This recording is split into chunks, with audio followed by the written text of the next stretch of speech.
মিশরের বিখ্যাত কুস্তিগির আশরাফ মাহরুজ, যিনি কাবাঙ্গ নামে পরিচিত, অবিশ্বাস্য শারীরিক শক্তির জন্য বিশ্বব্যাপী পরিচিতি লাভ করেছেন। সম্প্রতি তিনি দাঁত দিয়ে ট্রেন টেনে গিনেস ওয়ার্ল্ড রেকর্ডসে নতুন ইতিহাস গড়েছেন। বার্তা সংস্থা এপি জানিয়েছে, Ashraf Mahruz Guinness book of world records থেকে একসঙ্গে ৩টি বিশ্ব রেকর্ডের আনুষ্ঠানিক স্বীকৃতি পেয়েছেন। এর মধ্যে সবচেয়ে চমকপ্রদ হল দাঁত দিয়ে সবচেয়ে ভারী ট্রেন টানা। এছাড়াও তিনি সবচেয়ে ভারী ইঞ্জিন টানা এবং দ্রুততম ১০০ মিটার গাড়ি টানার রেকর্ড গড়েছেন। গত বৃহস্পতিবার কায়রোর রামরেস ট্রেন স্টেশনে শত শত মানুষ জড়ো হয়েছিলেন আশরাফ মাহরুজের বিস্ময়কর কীর্তি দেখতে।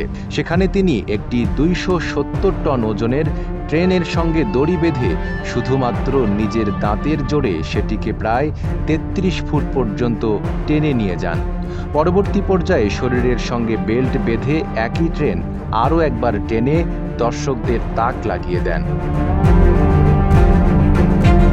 ৪০ বছর বয়সী আশরাফ মাহরুজ কেবলমাত্র একজন শক্তিশালী কুস্তিগিরই নন, তিনি মিশরের পেশাদার কুস্তি ফেডারেশনের সভাপতি হিসেবেও দায়িত্ব পালন করেছেন। তার শারীরিক সক্ষমতা এবং অদম্য মানসিক দৃঢ়তার কারণে তিনি বারবার নতুন রেকর্ড গড়ে আলোচনার কেন্দ্রে আসেন। নাইম আরাবী, ঢাকা পোস্ট।